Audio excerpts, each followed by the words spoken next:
My dear fathers, the brothers and sisters in Jesus Christ, the question seems to be very inappropriate and irrelevant from the part of Peter, but with a purpose.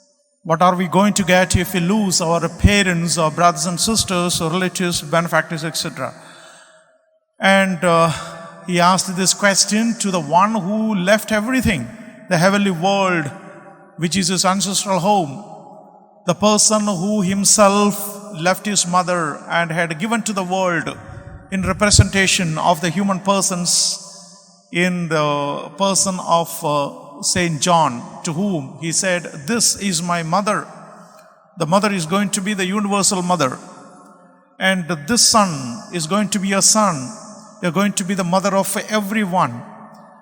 And Jesus, who said at one point of time when he was busy preaching the gospel, some of the messengers came to him and said, "Your mother, your brothers and sisters are waiting for you." Then at that time, Jesus said, "Who is my mother? Who is my brothers and sisters? All you guys who are listening to me are my brothers and sisters."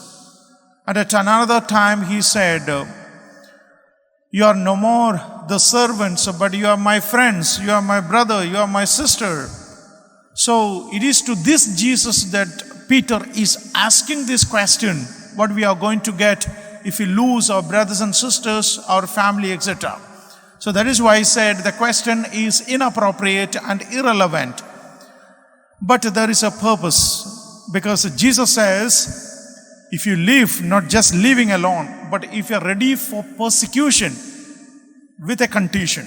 If you face a persecution, you will get your brothers and sisters, your mothers, fathers in plenty. But the question is, was Peter prepared for this persecution? Peter, who said that I'm ready to give up my life for you, is the one who betrayed Jesus for thrice. He said, "I don't know him. I don't know him. I don't know him." So he was not ready for the persecution. So it was to this point that Jesus is preparing Peter. Peter, just not living alone, but instead you should be ready to face a persecution as I am going to face a persecution, even to the extent of not for my sins, but for the sin of the world, sin of the people who died, sin of the people who are living, sin of the people who are going to be born and do sin. I am going to die for each one of them. And therefore persecution is very important. And if you take this persecution in a positive way, then you will get brothers and sisters, parents, and the things that you have left in plenty. It's a warning for each one of us. Let's make an examination of conscience. If we ready to face the persecution, or if like Peter, we are just demanding certain things instead of giving our 10% for the sake of Jesus. So, dear brothers and sisters, let this gospel be an inspiration to change ourselves, our attitude towards Jesus and towards everybody, and especially the way of life that we have in the Christian way of life, the Catholic way of life, which demands a lot from us. Definitely, we will have brothers and sisters. We will have plenty of property in the persons of brothers, sisters, acquaintances, etc.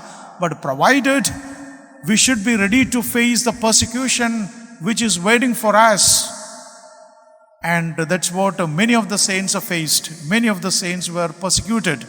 Even Jesus himself was persecuted, because he said that I am from heavenly world.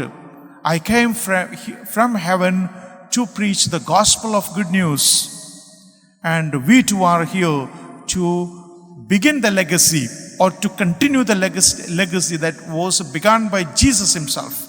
God bless each one of us to become good people, and the people who are following the words of Jesus.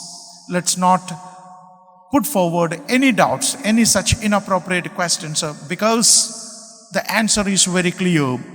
The result is very clear. The reward is very clear. Provided we should ask ourselves if we live our life according to the demands of Jesus.